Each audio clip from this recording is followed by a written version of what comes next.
Friday night in Kingsville, Edcouch Elsa taking to the field against San Antonio Brennan, looking to defeat their second straight state-ranked opponent, but instead, ouch, yeah, some bad news on the turnover front as Brennan returns that fumble for a touchdown, and then Brennan would be opportunistic again. Look at Eric Morales go up and try to get some extra yards, jumps up for it, but instead loses the ball right there. Johnny on the spot for Brennan takes it in for the touchdown, and then Edcouch Elsa would give up the ball yet another time in the first half, and it would end up being another touchdown for Brennan. When you're down 21-0, it is tough. Edcouch Elsa ends up getting shut out of the game with Brennan, and they are out of the playoffs. And Armando, all I could think about when I saw this game was it's mission all over again. Edcouch Elsa would have had an outright district title, wouldn't have had to share one if they hadn't given up the ball so many times in their own end zone to Mission. And same thing with Brennan. Who knows what would have happened if they hadn't turned over the ball to the Bears. And they hadn't done it in quite a while. You know, they had taken care of the ball. They had played sound football to get to this point, and you know, and when you make mistakes at this level, they're going to make you pay, and then that's exactly what happened here. Is it something? What is it that causes these turnovers? I mean, because Mission and Brennan both have great defenses. Is that all it is, Joe? Yeah, just great defenses doing it? Yeah, it could just be that's the big hitters coming out. And, you know, when you get to this level, it's not just the one or two playmakers. Every player on the defense capable of delivering that big hit, and you know, you saw that he went for the extra yards, allowed an extra guy to hit him, and when everybody's hitting that hard, and they all tackle for the ball. That's what happens. Exactly right. Now, what's next for Edcouch Elsa? A decision to be made this week. An Edcouch Elsa board member tells me that the Solis decision would not be made until the football season is over. Now the football season is over. Not many people expect Joe Solis to be the head coach of Edcouch Elsa come this next year. Armando, do you?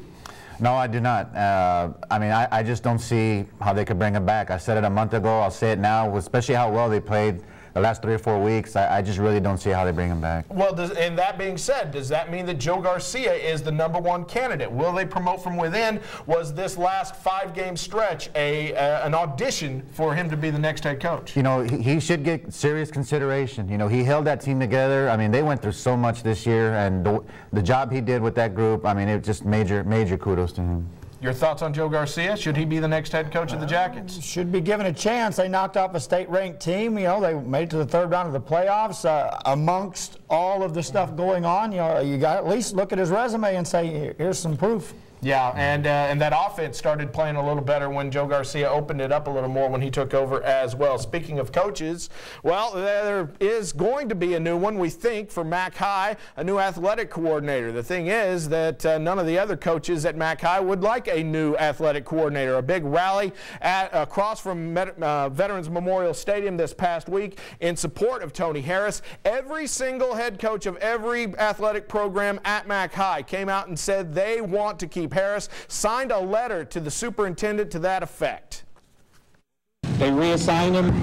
They can't reassign him for football. That's in the paper every week during football season. He wins. They've been in the playoffs 6 out of 7 years, so they had to go a different route.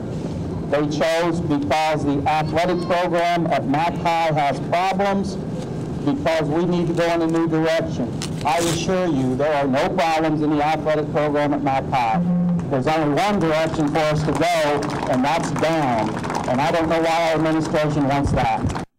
Strong words from the golf coach, Greg Kiger, who had been with Tony Harris there his entire 17-year tenure with the Bulldogs. Enough of whether they're going to hire him back or not. Are you a little surprised that all the head coaches at Mac High decided to take this kind of stand, Armando? They've all got jobs. Yeah, no, I'm not surprised. That's the respect that Tony Harris has at Mac High, and he has it valley-wide, too. A lot of people, he wasn't there 17 years by fluke.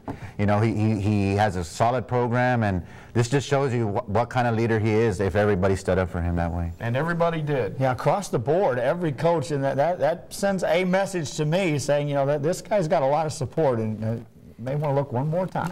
May want to look one more time. Hey, when we come back on Sunday Sports Extra, we're going to talk about the team that is still in the playoffs. That would be Port Isabel. We're going to talk about what sent them off yesterday and whether they need to worry about a coach. I don't think so. It's when we come back.